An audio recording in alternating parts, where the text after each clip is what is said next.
Os ydych yn canfod eich hun mewn anhawster ariannol ac nad ydych yn gallu talu'ch bil Dŵr Cymru, mae'n bwysig eich bod yn gadael i ni wybod cyn gyntaf y phosibl. Mae yna bethau gallwn ni gwneud i'ch helpu. Os ydych yn derbyn unrhyw un o'r budd-daliadau hyn, Cymhorthdal Incwm, Lwfans ceisio gwaith yn seiliedig ar incwm, Budd-dal y Dreth Gyngor, nid meddiannaeth unigol nag ostyngiad person anabl, Credyd Pensiwn, Lwfans cyflogaeth a chymorth yn seiliedig ar incwm, Budd-dal Tai, Credyd Treth Plant, heblaw am yr elfen dalu, neu Credyd Treth Gwaith. Os ydych yn derbyn unrhyw un o'r budd-daliadau hyn, os oes gennych 3 neu fwy o blant gartref, neu os oes arnoch gyflwr meddygol sy'n mynnu bod yn rhaid i chi ddefnyddio dŵr ychwanegol, fe allwch fod yn gymwys am ein tariff Cymorth Dŵr Cymru fydd yn gosod cap ar eich bil. Having been on the Welsh Water Assist, it's really sort of made things a lot easier.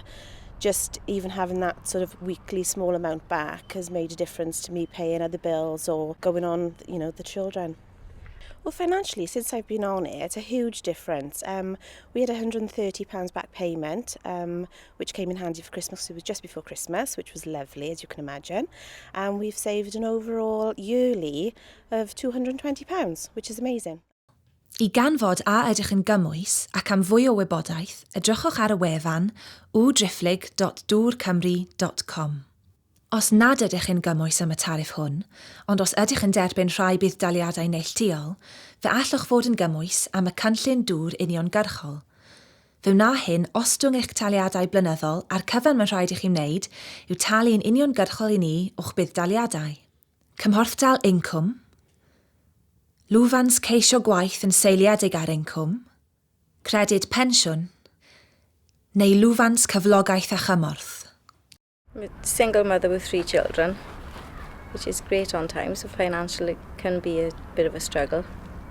My rent is paid through my wages because I work for the council, so they deduct my rent then out of my wages, which is easier for me. Water bills are included in the rent, yeah. A council man came and knocked my door with all the forms, told me all about it, helped me and filled the forms in for me, and then sent me a cheque. Mae gennym hefyd gronfa cymorth cwsmeriaid a allai leihau faint mae arnoch os ydych yn profi caledu ariannol difrifol. Oh, the cheque came then just before Christmas. It was £150, and that came in handy then, Christmas time. Throughout the year, I save about £230 being on the new tariff. Yn olaf, os nad oedd ddim yn gallu helpu yn y ffyrdd hyn, fe allwn ymestyn eich bil fel eich bod yn ei dalio'n fisol. I wneud hyn drwy ddebyd uniongyrchol, dim ond cwblhewch y ffurflen ar-lein yn www.dwrcymru.com.